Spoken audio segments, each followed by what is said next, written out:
So a friend of the channel left a comment under the video, The Harsh Realities of Being a Professional Musician. I think it was part 2. And he just mentioned it would be cool to hear about Mick Goodrick. And so that got me thinking about wanting to talk about Mick.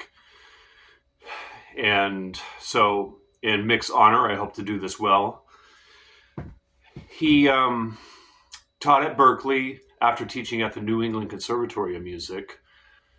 And he was very influential on a lot of guitar players and musicians in general. Mick was a genius.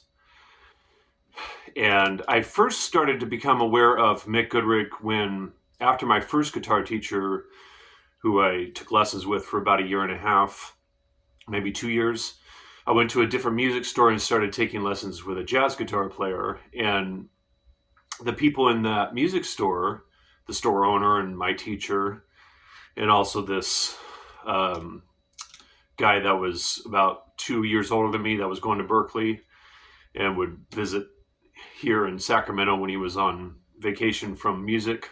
They all talked about Berklee College of Music, and they talked about Mick Goodrick a bunch. And so that's what initially started my interest in going to Berklee. And actually, I shouldn't say that, because right before then, I learned that Steve Vai had gone to Berklee. So that was the first time I was aware of Berklee, was hearing about Steve Vai. And then when I went to this music store, they kept talking about it. So when I went to Berklee, it was a really big deal that I got to study with him. And so just to kind of give a little bit of a backstory, in the 70s with Pat Metheny, Mike Stern, John Schofield, Bill Frisell, those 4 guitar players in particular, those jazz guitar players in particular, studied and or learned from or played with and were heavily influenced by Mick Goodrick. He had a huge influence on the new up-and-coming guitar greats, jazz greats that came up in the 70s and then into the 80s. And Wayne Krantz studied with Mick Goodrick. Yeah, so he was just a seminal figure in the evolution of jazz guitar, because the way he approached things was very unique compared to the way jazz guitar had been approached before.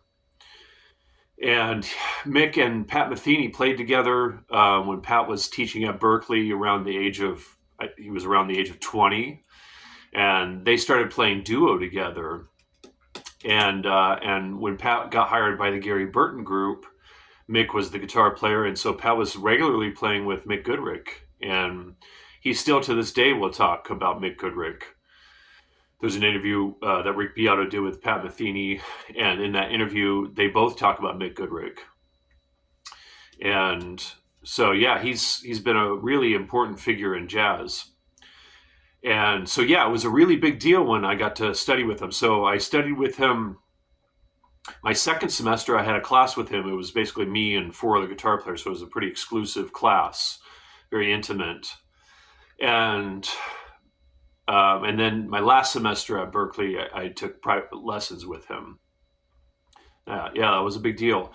And, Mick was very much upfront, harsh, critical, which is what you want if you're looking to get better. You don't want someone that's going to give you a false sense of ability or praise you for stuff that you're not actually doing. If he said, "Man, you're doing a great job," that wouldn't have helped me at that time. So in one of the classes, he just mentioned, "Why do you suck so much?"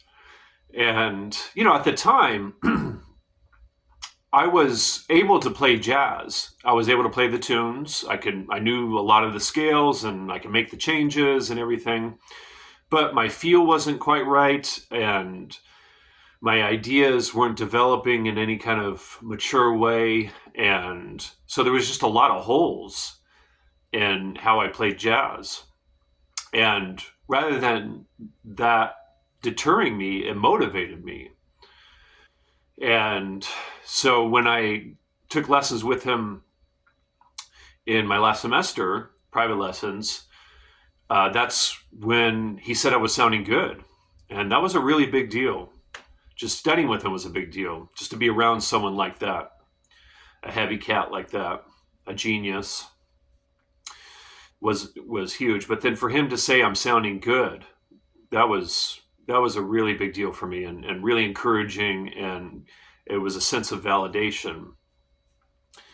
And one of the ways that he would have us play with him is what he called dovetail soloing, where, and Mick was really into guitar players developing the ability to play bass lines. So we would play bass type ideas, and he would solo, and then at the end of the chorus, at the top of the tune, then we would flip. Then we would solo, or I would solo, and then he would play bass, and then we would go back and forth like that. So he called that dovetail soloing, and he recommended to practice that way, to record yourself with a metronome, with bass stuff, and then the second chorus solo on it, and then play bass stuff on the third chorus, solo on the fourth chorus. And of course you can keep going, but you could just stop there, rewind the tape. At least back then it was tape.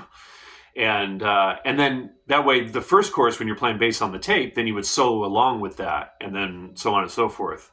So that was a really cool way to practice tunes. I haven't done that in a long time, and now that I'm talking about it, makes me want to go do that. But yeah, so we would play with him, or I would play with him in that way a lot of times.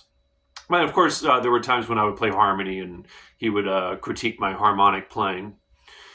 And yeah, his one of his big things was playing with good time. That's what all the great musicians I've studied with, that's what they emphasize, playing with great time. So practice with a metronome is really important. And part of Mick's legacy, maybe a very important part of his legacy, is as a teacher. So he was in the Gary Burton group, and he had done a little bit of touring with that group, or a pretty good amount of touring with that group and other situations. But at some point he realized he wanted to just focus on teaching, studying, practicing, and writing books. So that was his primary focus. And he would do performances here and there. In fact, I'm going to share a recording that he did while I was studying with him. That's really cool. But yeah, so his books are legendary. And this book is probably the most important one out of all of them, The Advancing Guitarist. This is a fantastic book. Excellent. You can learn from this for your whole life. And really deep stuff. Yeah, this is great. This is so good. And he wrote a bunch of books about voice leading. So his first volume, which is about tertial harmony, triads, and seventh chords, and then triad over bass notes. Yeah, so this is, it's a phone book of voice leading. It's like if you're playing a C major 7, what's the closest way to get from C major 7 to E minor 7? Or from E minor 7 to A major 7? If you're on a voicing, what's the closest possible way to get to any other voicing? So that whole thing. It's a deep study. And he came out with a volume 2 that's based on chordal harmony. And yeah, so this is 3 and 4 part chordal harmony. Very deep stuff. And yeah, I'm just kind of reviewing some of it here. Yep, really deep. And then the second half is what he calls spread clusters. So the first half is 3 and 4 part chordal harmony, and then spread clusters is the second half of the book. So yeah, this is heavy stuff. And then he wrote a third one that kind of ties up some loose ends from those previous ones. Bunch of great quotes on the back here. Pat Metheny says on the back, like receiving an open-ended letter from a distant planet filled with the truth serum of the universe. So yeah, this one's a little thinner, but very dense with information. And so those Mick Goodrick books, unfortunately, the voice leading books, as far as I know, are no longer available. Maybe you can get them, used somewhere. But yeah, so his books are heavy. And so when I was studying with him, he did a performance. Pat Metheny would occasionally stop by Berkeley when he was on tour in Boston, and I won a raffle to see this intimate. It was like 50 people. Me and 49 other students got to see this intimate performance with Pat Metheny and Mick Goodrick, and they hadn't played together in years, and they just sat down as a duo and just started playing. And someone made a bootleg of that recording, and I got this a few years after Berkeley. Someone just handed it to me and said, "Hey, I think you'll appreciate this." I was like, "Yeah, I was at this performance." So this isn't an official recording. I don't know if it's available anywhere. I just thought I would share this because that was really special to see Pat and Mick play duo together. And one of Mick's most revered recordings is his recording called In Passing on the ECM label. John Scofield considers this one of the great jazz recordings of all time. It's very unique. It's got Jack DeJohnette on drums, and mixed compositions.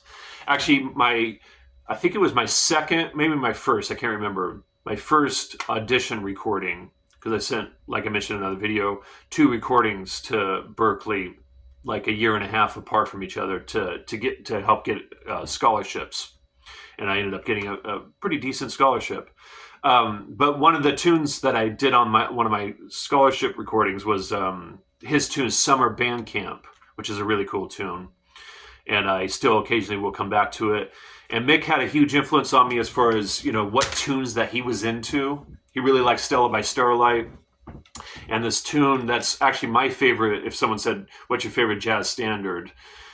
I would say Falling Grace. And that was one of Mick's favorite tunes. And I feel really lucky I got to play that with him, talk about that tune. Because he wrote a whole book based on that tune that I don't think ever stuck around, as far as I think there was just one run of copies of it, and then it just went out of print. And I mean, I couldn't even get a hold of it.